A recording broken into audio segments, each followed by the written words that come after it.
Waalaikumsalam. Baik, kita mulai Halo. ya kelas hari ini ya. Tolong username-nya diganti dengan nama lengkap dan eh, kelas.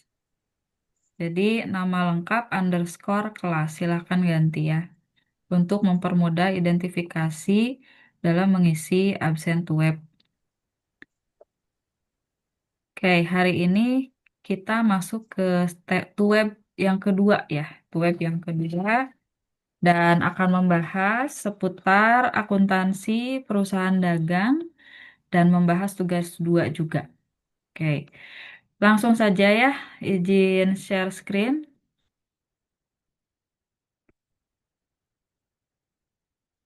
Baik, sudah muncul screen saya di sana? Sudah Ibu. Sudah ya, oke. Baik, saya akan menjelaskan terlebih dahulu tentang akuntansi perusahaan dagang sebelum membahas tugas dua. Mudah-mudahan sudah pada ngisi diskusi ya, dan beberapa juga sudah saya lihat ada yang sudah mengerjakan tugas dua gitu. Oke, kita mulai dengan akuntansi perusahaan dagang. Nah, perusahaan dagang sendiri definisinya adalah perusahaan yang melakukan pembelian barang dagang kemudian menjualnya kembali tanpa melakukan perubahan bentuk dan fungsi.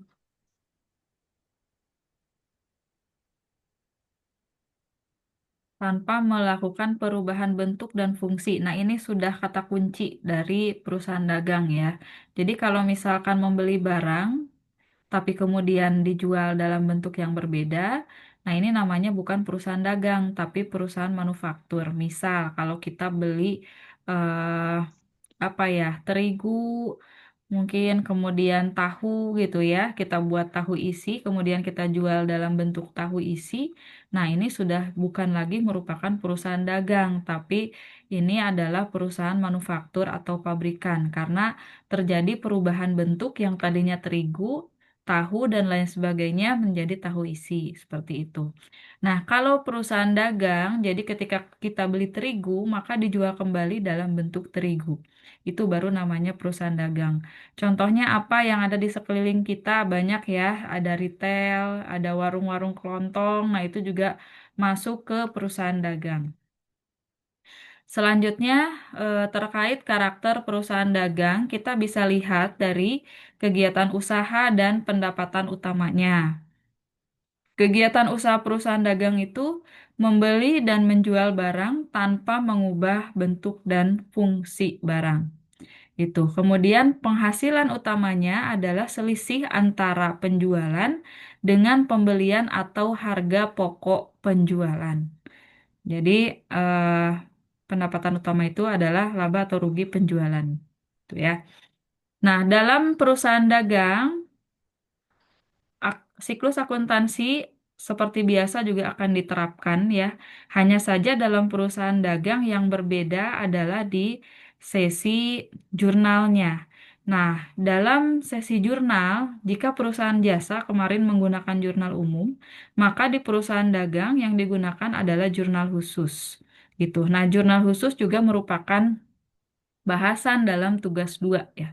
Kemudian yang berbeda lagi dari perusahaan dagang adalah adanya laporan perhitungan harga pokok penjualan di mana di perusahaan jasa tidak terdapat perhitungan tersebut. Nah, ini akun-akun khas yang ada di perusahaan dagang, jadi akun kelompok pembelian dan akun kelompok penjualan. Akun kelompok pembelian terdiri dari pembelian, potongan pembelian, retur pembelian, dan beban angkut pembelian. Kelompok penjualan juga sama ya, ditambah dengan persediaan barang dagang. Jadi ada penjualan, potongan penjualan, retur penjualan, beban angkut penjualan, dan persediaan barang dagang. Jika kemarin di akuntansi perusahaan jasa hanya ada 5 kelompok akun, maka di perusahaan dagang kita akan menggunakan paling tidak ada 9 kelompok akun. Seperti itu. Nah, ini saldo normal akun-akun di perusahaan dagang berdasarkan kelompoknya ya. Jadi belum dirincikan akun per akunnya. Nah, saldo normal itu apa? Mudahnya gitu ya. Saldo normal itu artinya adalah tempat di mana kelompok akun tersebut, kelompok akun ini ya, bertambah. Jadi, di mana kelompok akun ini akan bertambah nominalnya. Nah, untuk kelompok harta, ini akan bertambah di sebelah debit. Kemudian untuk kelompok kewajiban akan bertambah di kredit. Karena kewajiban itu adalah hal yang harus perusahaan penuhi kepada pihak ketiga.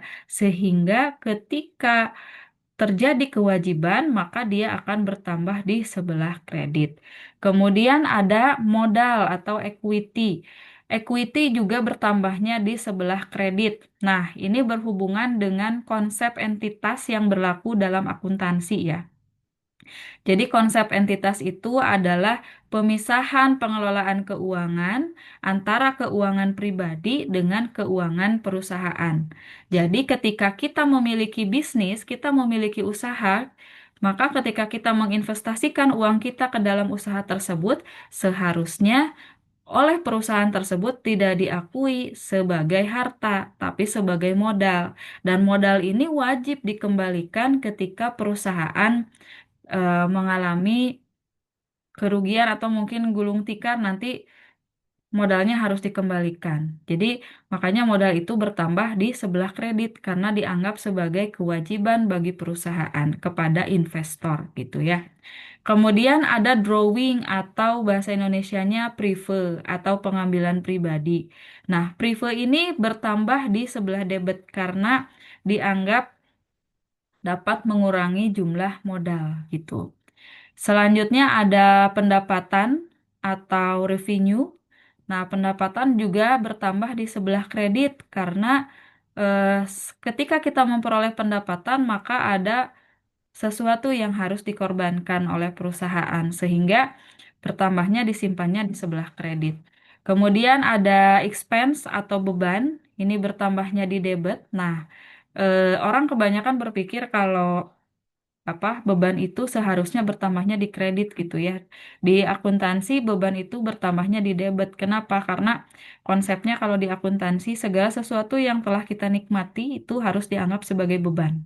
Nah, listrik kan kita sudah nikmati baru dibayar. Nah, itu dikatakan sebagai beban. Maka apa yang sudah kita nikmati akan dianggap sebagai beban dan akan bertambah di sebelah debit. Kemudian penjualan, saldo normalnya di sebelah kredit. Selanjutnya ada freight in. Freight in itu beban angkut ya. Beban angkut bertambahnya di debit karena bagian dari beban. Kemudian ada retur penjualan bertambahnya di debit. Ada diskon penjualan bertambahnya di debit. Ada pembelian atau purchase bertambahnya di debit. Ada purchase return atau retur pembelian bertambahnya di kredit dan ada purchase discount atau diskon pembelian yang bertambahnya di sebelah kredit. Seperti itu. Nah, ini saldo normal akun-akun di perusahaan dagang. Selanjutnya, kita perlu mengenal bukti transaksi ya. Bukti seperti apa yang bisa dikatakan valid lalu boleh kita catat ke dalam siklus akuntansi. Kegunaan bukti transaksi sendiri dijadikan sebagai dasar dalam melakukan pencatatan. Jadi tidak ada yang namanya pencatatan jika tidak ada bukti transaksinya dalam akuntansi gitu. Harus ada datanya, harus ada buktinya baru bisa dicatat. Kemudian kegunaan bukti transaksi lainnya adalah terhindar dari informasi yang menyesatkan. Itu terkait bukti transaksi. Bukti, bukti transaksi juga terbagi menjadi bukti transaksi internal dan eksternal. Jadi bukti transaksi internal itu berlaku hanya di dalam perusahaan, gitu ya. Untuk apa? Misal ada memo disuruh akuntan disuruh menyusutkan barang aset tetap gitu ya. Nah, itu Biasanya ada memo. Nah, memo itu masuk ke dalam bukti transaksi internal. Kemudian ada bukti transaksi eksternal biasanya digunakan untuk arus transaksi dengan pihak lain di luar perusahaan. Nah, yang termasuk ke dalam bukti transaksi internal ini contohnya ada bukti kas masuk. Bukti kas masuk untuk dokumen internal kurang lebih seperti ini apa bentuknya gitu ya. Nah, biasanya ini dilampirkan dengan bukti eksternalnya juga. Ini bukti kas masuk berarti bukti eksternalnya yang dilampirkan di sini apa? Ya, bukti penerimaan uang gitu ya, berupa kwitansi dan lain sebagainya. Nah, sebagai ciri khas di bukti transaksi internal untuk bukti kas masuk ini ada perkiraan, uraian, dan jumlah. Jadi, perkiraan uraian dan jumlah ini akan diisi oleh bagian pembukuan atau akuntan. Sehingga nanti di sini banyak pihak-pihak yang perlu melakukan otorisasi atau penandatanganan ya. Ada bagian pembukuan, kemudian manajer, kasir, dan penyetor itu sendiri. Kemudian ini bukti kas keluar masih mirip-mirip dengan bukti kas masuk tadi ya. Selanjutnya ada bukti memorial. Nah, bukti memorial ini diperuntukkan untuk retur pembelian, kemudian penyesuaian persediaan, penghapusan piutang, penyusutan, dan lain sebagainya.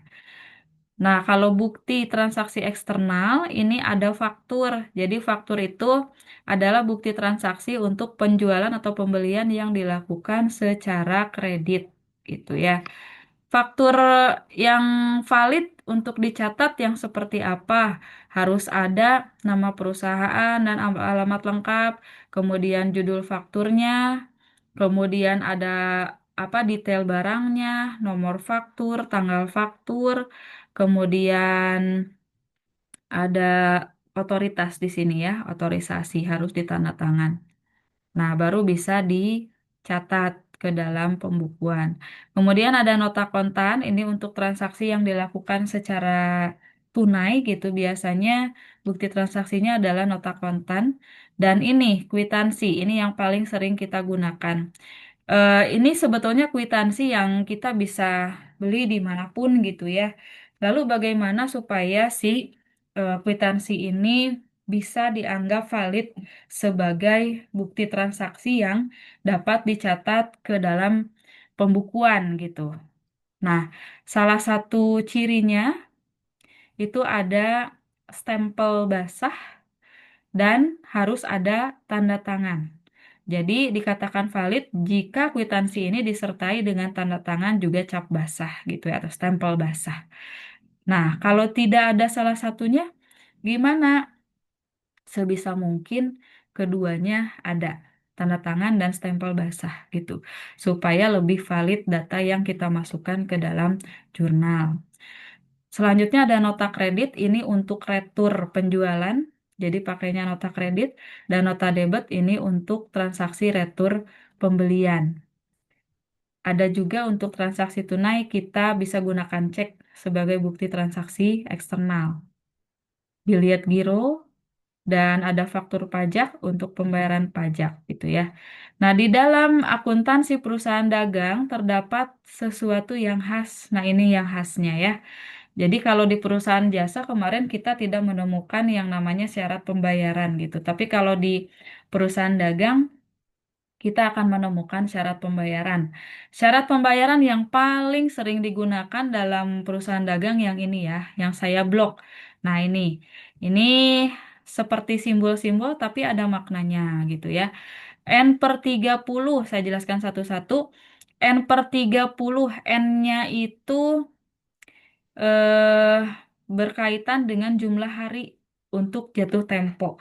Jadi N per 30 itu artinya transaksi kredit yang dilakukan ini akan jatuh tempo dalam waktu 30 hari setelah tanggal transaksi gitu.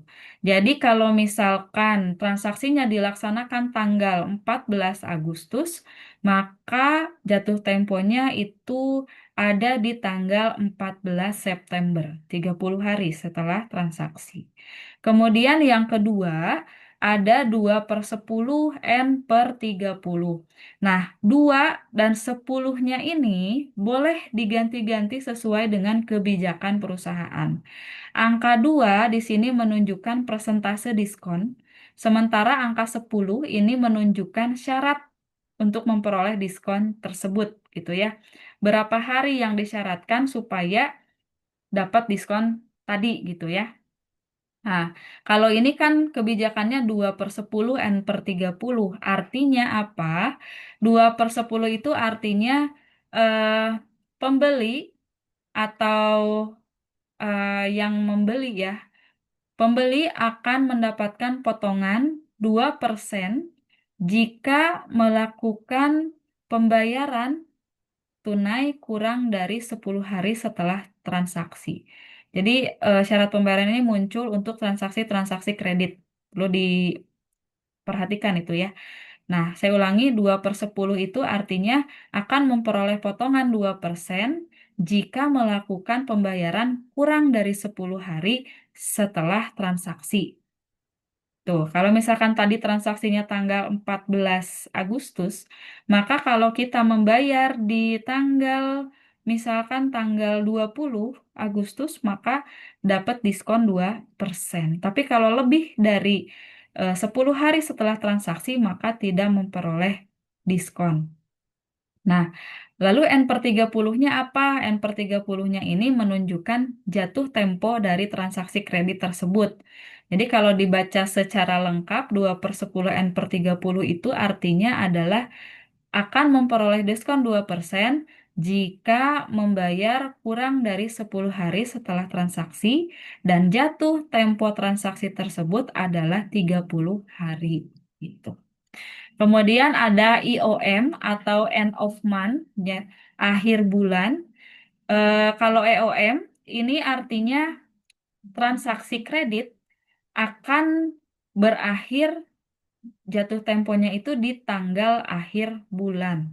Jadi kalau tadi transaksinya, contohnya itu tanggal 14 Agustus ya, transaksi kreditnya, maka jatuh temponya itu nanti akan berada di tanggal 31 Agustus atau di tanggal akhir bulan. Berbeda dengan N per 30. Kalau N per 30 tadi jatuh temponya ketika transaksi dilaksanakan 14 Agustus berarti jatuh temponya tanggal 14 September September ya, 14 September. Nah, sementara kalau IOM jatuh temponya itu tanggal 31 Agustus. Karena tanggal akhir bulannya ya tanggal 31 Agustus. Nah, selanjutnya N per 10 IOM. Sama halnya dengan syarat pembayaran tadi yang 2 per 10 N per 30 ya. Jadi misalkan kalau yang poin 4 ini saya ganti N-nya menjadi 2 misalkan ya. 2 per 10 IOM artinya akan memperoleh diskon 2% jika melakukan pembayaran kurang dari 10 hari setelah tanggal transaksi dan transaksi kredit tersebut akan jatuh tempo pada tanggal akhir bulan. Seperti itu. Itu untuk syarat pembayaran. Nah, jika di soal tidak ada keterangan apa transaksinya dilakukan secara kredit, namun ada syarat pembayaran, maka artinya transaksi tersebut dilakukan secara kredit. Jadi meskipun tidak ada keterangan pembelian ini dilakukan secara kredit, tapi misalkan pembelian ini dilakukan dengan syarat pembayaran 2 per 10 N per 30, nah itu artinya sama aja. Jadi sama-sama dilakukan secara kredit gitu, di transaksinya gitu ya. Nah, itu untuk syarat pembayaran.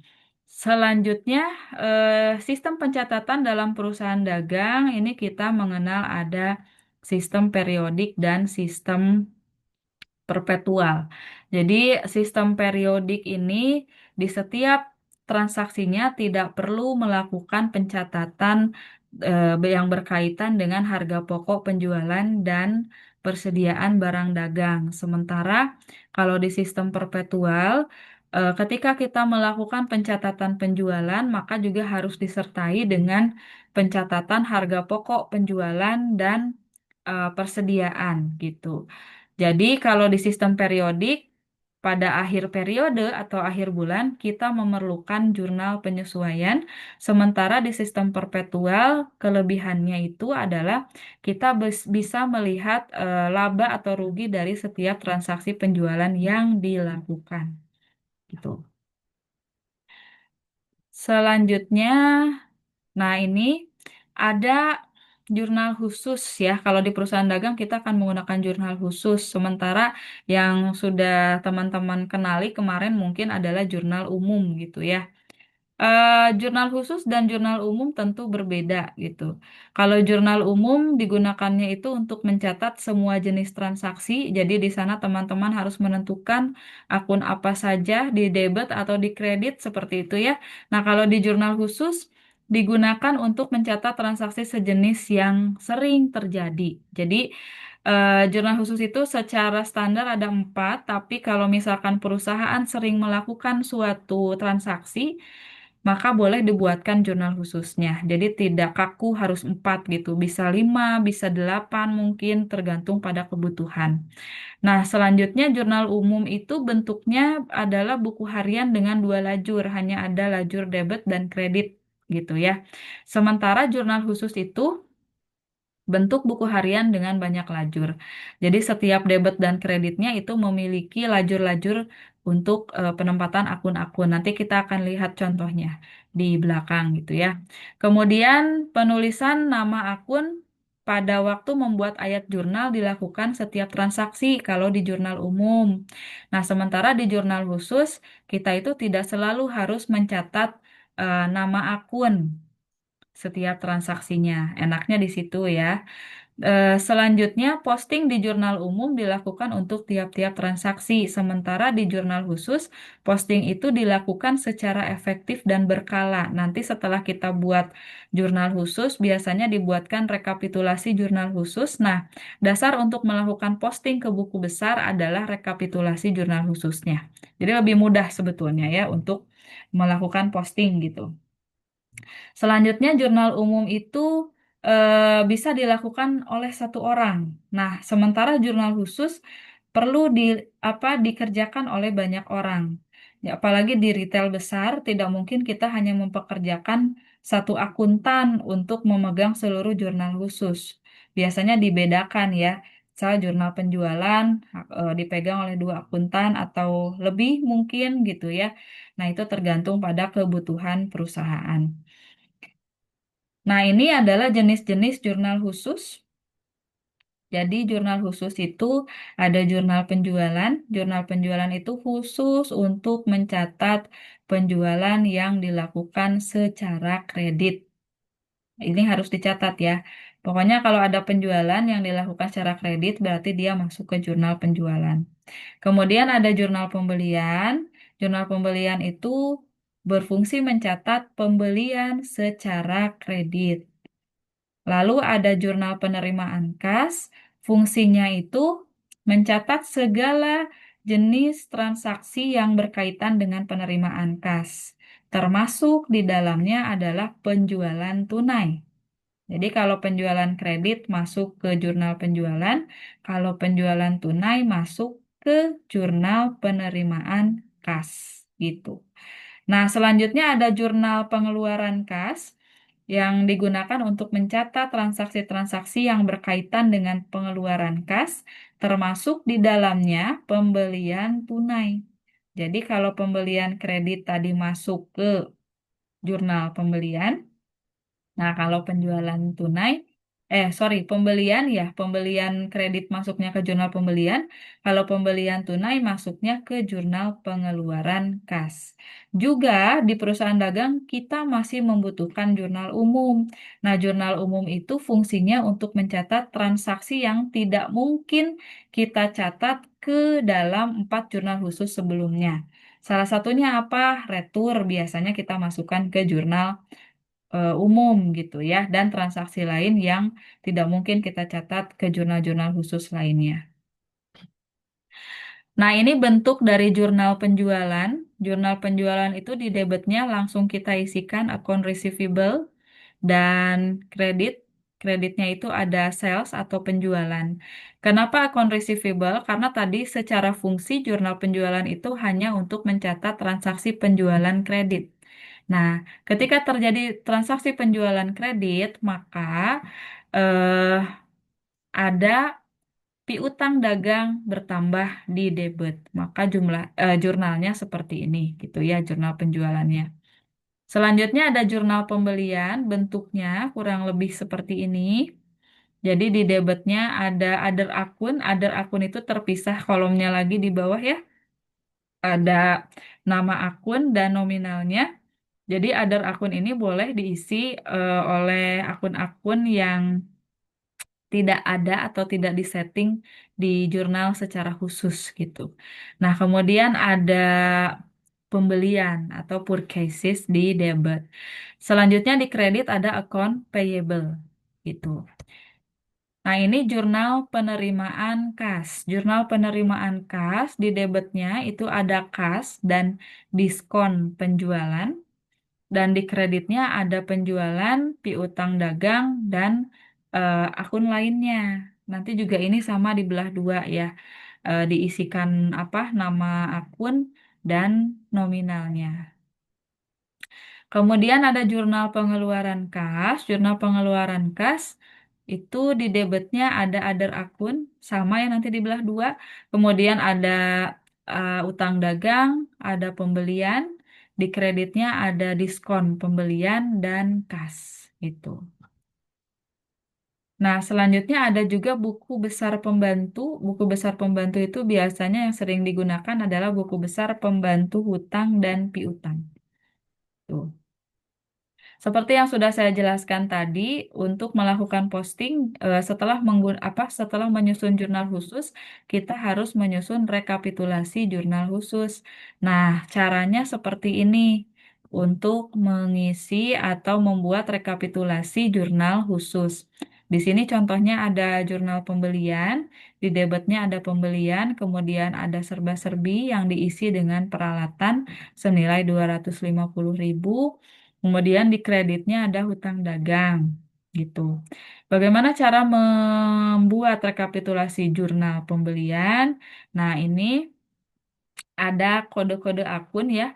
Kode akunnya itu diurutkan dari yang paling kecil sampai yang paling besar. Jadi ini menunjukkan tingkat likuiditas dan menunjukkan posisi-posisi masing-masing kelompok akun gitu ya.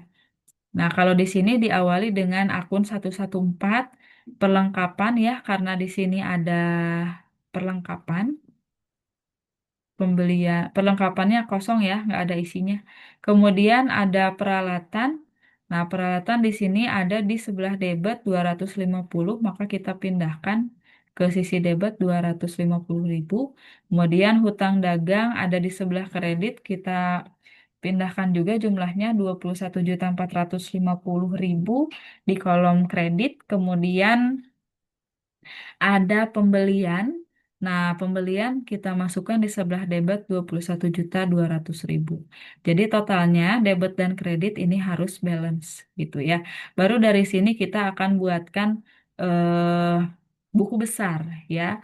Buku besarnya ya lihatnya dari data ini aja. Jadi nggak usah repot-repot lagi lihat data di jurnal khusus untuk diposting datanya ke buku besar gitu. Setelah melakukan penyusunan buku besar, maka sama halnya dengan di perusahaan jasa biasanya dibuatkan neraca percobaan gitu. Nah, di perusahaan dagang eh, kita akan selalu bersentuhan dengan yang namanya persediaan barang dagang gitu ya. Eh, Metode perhitungan barang dagang, persediaan barang dagang ini ada dua kelompok ya, ada metode perpetual dan metode periodik. Nah, masing-masing metode tersebut juga terbagi ke dalam tiga metode kembali gitu ya. Ada FIFO, LIFO, dan average atau rata-rata. Metode perpetual menyebut rata-ratanya adalah rata-rata bergerak. Rata-rata tertimbang kalau metode perpetual ya. Kalau metode periodik namanya rata-rata bergerak.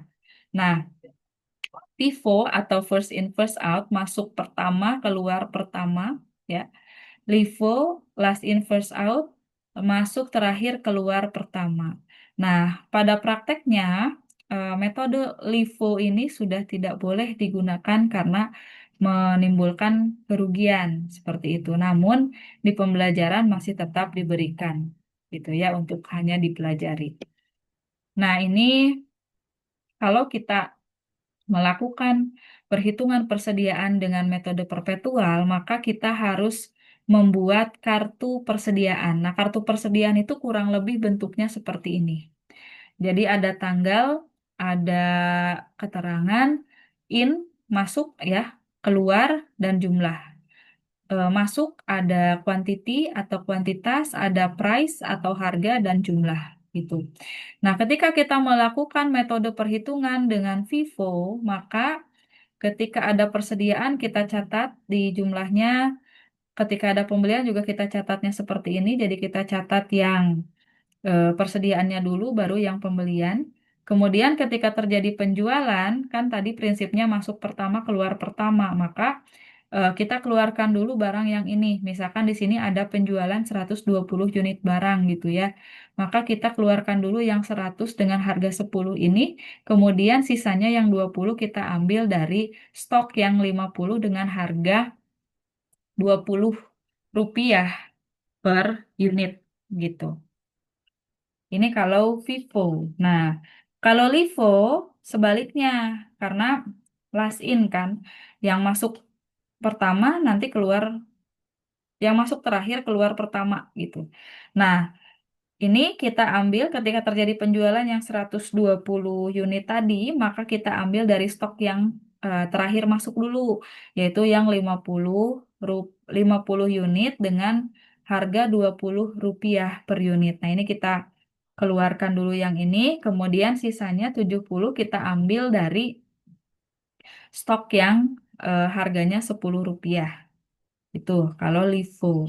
Kalau average, average itu rata-rata ya. Jadi ini berbaur, bercampur gitu. Kita cari price atau harga rata-ratanya. Nah, contohnya seperti ini.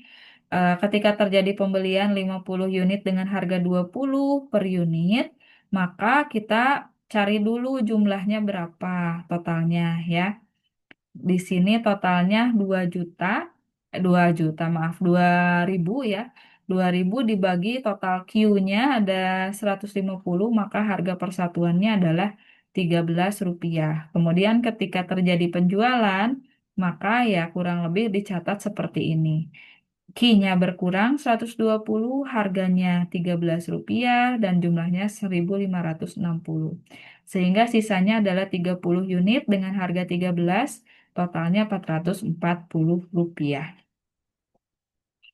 Setelah tadi melakukan apa, menyusun neraca percobaan, maka proses selanjutnya masih tetap ke ayat jurnal penyesuaian. Jadi ayat jurnal penyesuaian ini hanya dilakukan pada akhir bulan setiap periodenya gitu ya, untuk menyesuaikan transaksi-transaksi yang memang belum direalisasikan pada bulan tersebut. Nah, di perusahaan dagang yang paling khas gitu ya, yang paling khas itu di jurnal penyesuaiannya selalu harus ada jurnal penyesuaian untuk persediaan barang dagang. Nah, cara mencatatnya ini ada dua metode, yaitu metode periodik dan perpetual. Eh, Ayat jurnal penyesuaian dengan metode periodik kurang lebih seperti ini. Jadi tujuannya adalah untuk menolkan persediaan barang dagang pada data awal dan memunculkan nilai persediaan pada data akhir gitu ya, data akhir bulan. Jadi jurnalnya yang pertama ini kan tadi untuk menolkan dulu tujuannya. Sementara persediaan barang dagang itu bertambahnya di debit, maka ketika kita ingin menolkan nominal tersebut, kita simpan di posisi yang sebaliknya. Jadi merchandise inventory atau persediaan barang dagang di posisi awalnya kita simpan di kredit, di debitnya kita gunakan akun income summary atau bahasa Indonesianya ikhtisar laba rugi. Kemudian kita akan memunculkan data pada akhir periode ya untuk persediaan barang dagang. Sehingga kita akan menambahkan persediaan barang dagang dalam jumlah akhir ini ke sebelah debit, kemudian di kreditnya kita gunakan akun ikhtisar laba rugi. Ini kalau pakai metode periodik. Kemudian kalau pakai metode perpetual tujuannya tadi sama ya, untuk menolkan nilai persediaan awal, kemudian memunculkan nilai persediaan akhir. Namun di sini berlaku juga akun-akun lainnya gitu ya. Jadi ada jurnal pertama. Ini di debitnya ada harga pokok penjualan atau cost of goods sold. Kemudian di kreditnya ada persediaan barang awal, pembelian, dan beban angkut. Lalu di jurnal kedua, ini di debitnya ada persediaan barang dalam jumlah akhir. Kemudian ada retur pembelian dan pengurangan harga, diskon pembelian, dan di kreditnya ada HPP atau harga pokok penjualan gitu ya. Nah, kenapa di sini yang disesuaikan itu akun-akun yang berkaitan dengan pembelian saja? Karena HPP dalam perhitungan harga pokok penjualan itu hanya melibatkan akun-akun pembelian gitu.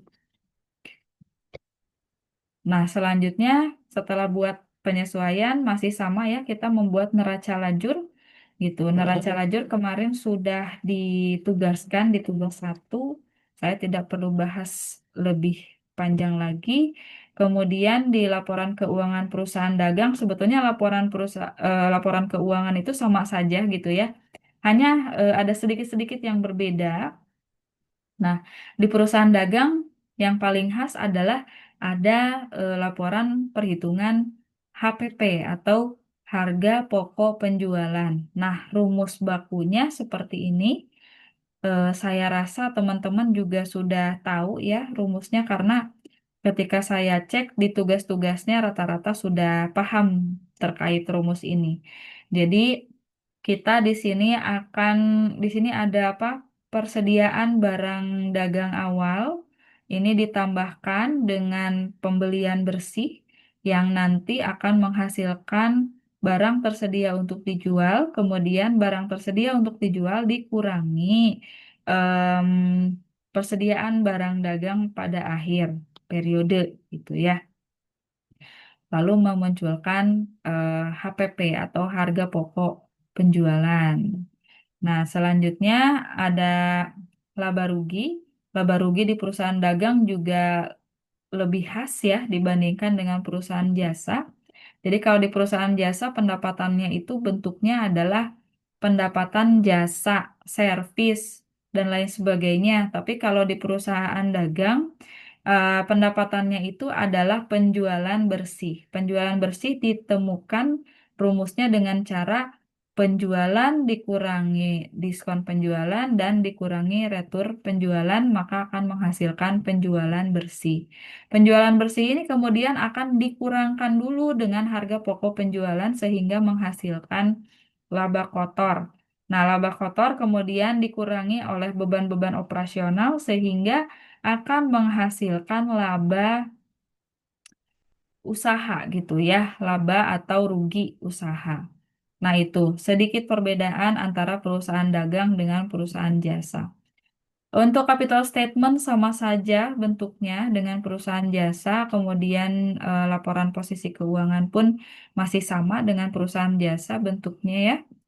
eh nah, selanjutnya untuk jurnal penutup, ini prinsipnya yang ditutup adalah akun-akun nominal gitu ya, akun-akun nominal atau akun-akun dengan nomor dari 4 ke bawah gitu. Jadi kalau kalau apa neraca saldo itu kan dari 1, 2, 3 gitu, akun 1, 2, 3.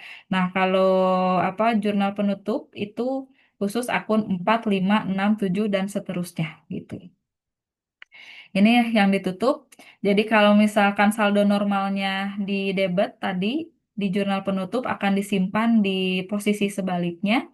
Kemudian kalau misalkan di apa saldo normalnya di kredit, maka di jurnal penutup ini akan disimpan di posisi sebaliknya.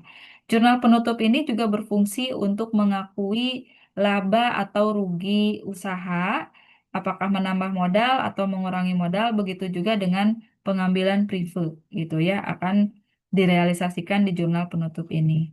Nah, selanjutnya ada jurnal pembalik, neraca saldo setelah penutupan, jurnal koreksi jika ada, gitu ya. Tapi kalau untuk jurnal pembalik ini hanya dilakukan jika melakukan pencatatan dengan pendekatan laba rugi. Jadi kalau kita pakai pendekatan neraca, ya tidak usah membuat jurnal pembalik seperti itu. Sampai di situ dulu materi kita sebelum saya lanjutkan ke tugas 2. Silakan, apakah ada yang mau didiskusikan?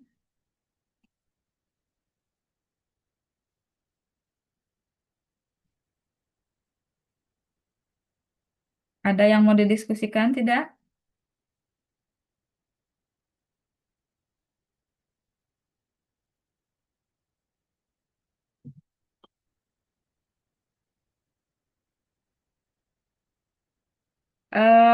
Tolong diganti namanya ya. Di sini masih ada pengguna Zoom. Takutnya nanti tidak masuk ke absen. Lumayan apa Ibu sih? mau kisi-kisi ujian Nah, kisi-kisi ujian apa ya? buat nanti UTS. Oh, kalau UAS. kalau UTS itu soalnya langsung dari UT Pusat. Jadi saya pun tidak tahu ya nanti soalnya terkait apa gitu. Tapi yang pasti kalau ujian dilaksanakan ya tentu soalnya ya terkait hal-hal yang memang sudah kita apa diskusikan ya di selama sesi perkuliahan gitu. Nggak akan jauh-jauh. Silakan, ada lagi yang mau ditanyakan? Ini ada, tolong yang namanya masih pengguna Zoom diganti ya namanya.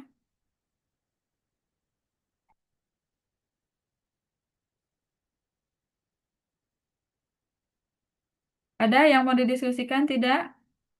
Kalau tidak ada, saya akan langsung membahas ini apa tugas ya. Nggak ada, Bu, cukup.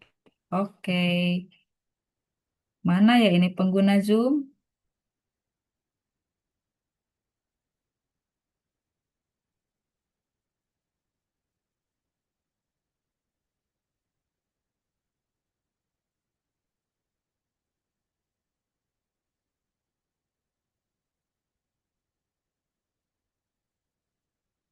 Nah, mudah-mudahan diganti secepatnya ini namanya ya. Oke, kalau tidak ada, kita akan lanjutkan ke apa pembahasan tugas ya. Ke pembahasan tugas. Eh, Suara saya terdengar Kak? Terdengar nggak? Terdengar, Bu. Kedengeran, Bu. Dengar ya, Benar, oke. Bu. Iya, Bu. Bu. Ya, kita akan membahas tugas. Tugasnya beberapa sudah saya nilai gitu ya, dan beberapa masih harus diperbaiki. Jadi nanti kalau misalkan ada catatan-catatan harus perbaikan, silahkan diperbaiki terlebih dahulu sesuai dengan komentar yang saya berikan. Jadi rata-rata yang saya lihat dari pengerjaan tugas yang sudah masuk, kesalahannya ada di apa penggunaan jurnal ya. Jurnalnya bukan jurnal khusus yang terstandar. Biasanya kalau jurnalnya belum sesuai ya harus memperbaiki dulu gitu. Tapi kalau untuk jawaban harga pokok penjualan sama apa laporan laba rugi itu sudah oke-oke kok ya jawabannya gitu. Sudah baik, sudah cukup baik. Oke, nah ini saya sudah siapkan eh, kolomnya ya, kolom jurnal khususnya, ada rekapitulasinya juga sudah saya siapkan. Jadi di sini seharusnya untuk transaksi yang ada di tugas 2 kita catat ke jurnal khusus sesuai dengan kebutuhannya. Kalau di sana butuhnya 4 jurnal khusus, ya berarti kita buat 4 jurnal khusus gitu ya. Tapi kalau misalkan butuhnya lebih, ya silahkan buat juga lebih dari 4 gitu. Tapi standarnya sih 4, karena soalnya juga kan nggak banyak ya, cuman berapa transaksi sih ini? Cuman 5 ya, cuman 5 transaksi. Oke, kita akan bahas soal di tugas 2. CV Sinar Abadi adalah perusahaan dagang yang menjual perlengkapan rumah tangga. Berikut adalah data transaksi dan informasi keuangan untuk bulan Juni 2025. Nah, sebagai informasi teman-teman, ini ketika kita membuat jurnal khusus tetap harus ada nama perusahaannya, ada judul jurnalnya, dan ada periodenya. Gitu ya. Untuk tanggal 1 Juni, membeli barang dagang secara kredit dari PT Maju Jaya sebesar 15 juta. Nah, udah jelas ini membeli barang dagang secara kredit. Tadi kalau pembeliannya dilakukan secara kredit berarti kita harus catat di jurnal pembelian gitu ya. Nah, ini tanggal 1 kita masukkan tanggal 1, suppliernya adalah PT Maju Jaya. Jadi di description kita ketikkan apa nama suppliernya ya. Kemudian dokumennya kita kosongkan karena tidak ada, account number-nya juga, term atau syarat pembayaran juga kita kosongkan gitu ya. Nah, karena ini adalah pembelian barang dagang, maka kita akan masukkan jumlah yang 15 juta itu ke akun pembelian. 15 juta. Oke, 15 juta. Jadi kalau misalkan pembeliannya bukan berkaitan dengan barang dagang, jangan dimasukkan ke akun pembelian, tapi masukkannya ke others, ya, ke serba-serbi. Misalkan di sini ada pembelian perlengkapan, ya udah tulis perlengkapan 1 juta misalkan. Gitu ya. Lihat dulu apakah ini barang dagang atau bukan. Kalau barang dagang masuknya ke pembelian. Kemudian di kreditnya kita isi account payable 15 juta. Gitu. Itu untuk transaksi tanggal 1 Juni. Mudah-mudahan yang hadir malam ini rata-rata jawabannya sama gitu ya, seperti itu. Kemudian tanggal 5 Juni menjual barang dagang secara tunai sebesar 10 juta. Menjual barang dagang secara tunai berarti penjualan tunai. Tadi penjualan tunai itu masuk ke jurnal penerimaan kas gitu ya. Nah, maka kita catat di jurnal penerimaan kas tanggal 5. Tidak ada keterangan siapa customernya, maka kita ketik saja penjualan tunai. Nah, penjualan tunainya itu di debitnya kita isi dengan cash tadi jumlahnya berapa tadi ya? 10 juta. Karena kalau ada penjualan tunai kan berarti cashnya bertambah ya. Jadi di debitnya kolom kas kita isi dengan nominal 10 juta. Kemudian di kreditnya, nah ini kita lihat barang dagang atau bukan. Kalau barang dagang boleh kita simpan nominalnya di kolom akun penjualan. Gitu.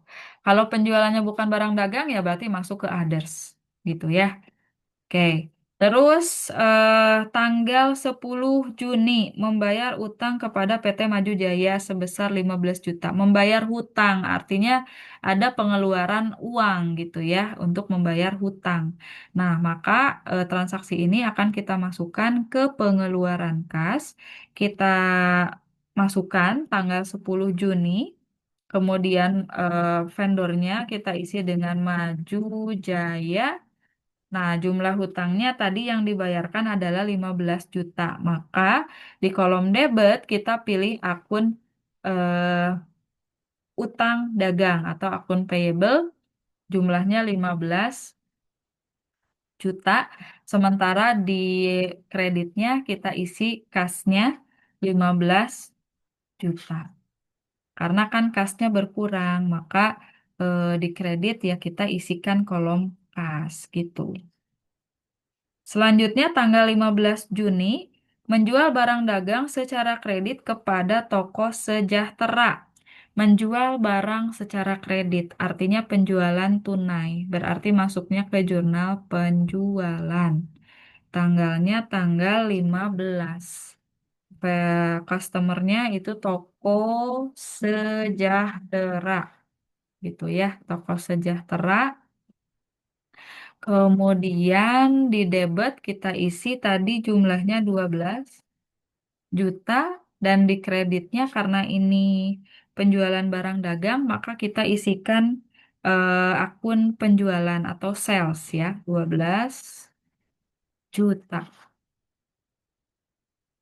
Terus tanggal 20 Juni menerima pelunasan dari toko Sejahtera sebesar 12 juta. Nah, Sejahtera kan tadi kredit ya. Lalu terjadi pembayaran, berarti ada pembayaran piutang. Nah, kalau ada pembayaran piutang, berarti ada kas yang masuk. Nah, kita catat saja di penerimaan kas atau di jurnal penerimaan kas gitu. Tanggal 20 toko Sejahtera dapat cash dari pembayaran 12 juta. Kemudian akun receivable atau piutang dagangnya juga berkurang 12 juta. Piutang dagang itu berkurangnya di kredit karena piutang dagang masuknya ke golongan akun harta. Sehingga dia kalau bertambah ya ada di sebelah debit. Kalau berkurang ya ada di sebelah kredit gitu ya. Nah, itu untuk jurnal khusus. Seperti itu cara pengerjaannya. Lalu setelah itu kita apa? Kita buat rekapitulasi jurnal khusus. Rekapitulasi jurnal pembelian, nah kurang lebih seperti ini ya. Jadi akun payable-nya di kredit 15 juta, forecast-nya di kredit 15 juta. Debit kredit jadi 15 juta balance ya. Kemudian jurnal penjualan, rekapitulasinya seperti ini. Ada akun receivable di debit 12 juta, kemudian sales-nya di kredit 12 juta atau penjualan di kredit 12 juta. Jadi debit kredit sama. Penerimaan kas pun demikian, sama ya. Jadi kita masukkan nama akunnya kas, kemudian ada piutang dagang dan penjualan, debit kreditnya masing-masing sama jumlahnya. Selanjutnya ada pengeluaran kas. Kita buatkan juga rekapitulasi jurnal khususnya, debit kredit sama-sama 15 juta gitu. Nah, itu untuk pencatatan transaksi ke dalam jurnal khusus. Selanjutnya di soal ini kita diminta untuk membuat perhitungan harga pokok penjualan, lalu menyusun laporan laba rugi. Nah, ini adalah jurnal, hitunglah perhitungan ya, perhitungan harga pokok penjualan atau HPP. Nah, seperti ini. Jadi data, di data soal itu ada persediaan barang di awal periode yang jumlahnya 8 juta gitu ya.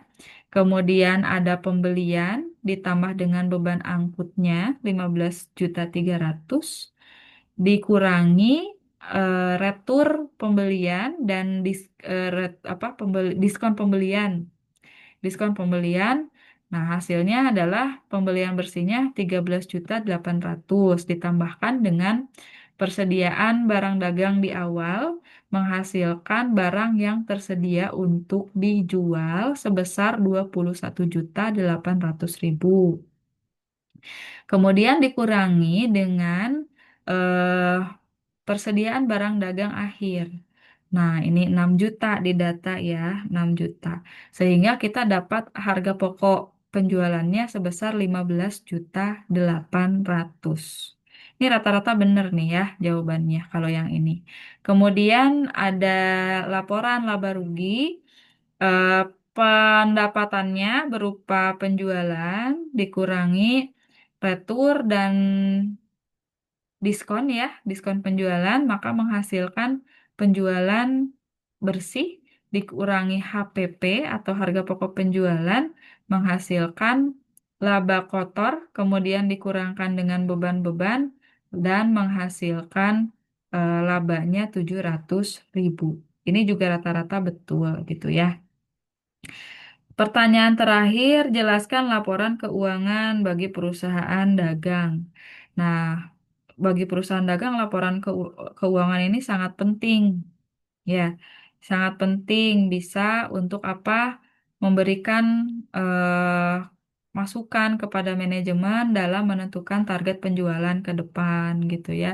Dalam mengevaluasi kegiatan operasi dalam 1 tahun gitu dan lain sebagainya. Ini bisa kalian dapatkan eh, dengan membaca banyak referensi ya. Jadi jangan lupa ketika sudah mengerjakan tugas di apa di lembar jawabannya itu jangan lupa dicantumkan sumber referensi yang digunakan ketika kalian menjawab apa soal-soal tugas gitu ya. Nah, itu sudah saya bahas jawaban tugas 2. Silahkan ada yang mau didiskusikan atau mau di-sharingkan mungkin. Nah, ini ada yang nih rapi banget Bu worksheetnya. Iya dong, kan saya makanan sehari-harinya ini ya. Jadi terlatih untuk membuat ini. Silahkan ada yang mau didiskusikan?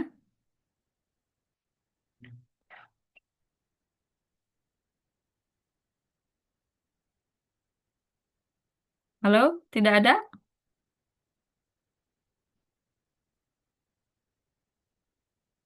Oke. Teman-teman, kalau tidak ada yang mau didiskusikan, saya cukupkan mungkin ya web 2 ini sampai di sini. Nah, silahkan teman-teman aktif untuk memberikan diskusi. Jadi setiap diskusi setiap sesi tolong ya dilengkapi gitu ya. Eh, Tidak sebenarnya untuk mata kuliah berpraktik di pertanyaannya itu bukan pertanyaan terkait konsep ya, tapi lebih ke apa ya, sarana untuk sharing aja gitu. Nah, barangkali ada pertanyaan atau apapun itu boleh disampaikan di kolom diskusi. Nah, diskusi 6 itu berakhirnya tanggal 16 November, sementara tugas 2 tanggal 17 November. Silakan dimanfaatkan sisa waktu sebaik-baiknya. Jangan lupa masih ada 2 sesi ya, sesi 7 dan sesi 8. Dimanfaatkan juga sebaik-baiknya. Nanti kita akan bertemu lagi di Tuweb 3 2 minggu ke depan gitu ya, di akhir November. Dengan jadwal yang sama kayaknya ya, biar nggak pusing-pusing lagi.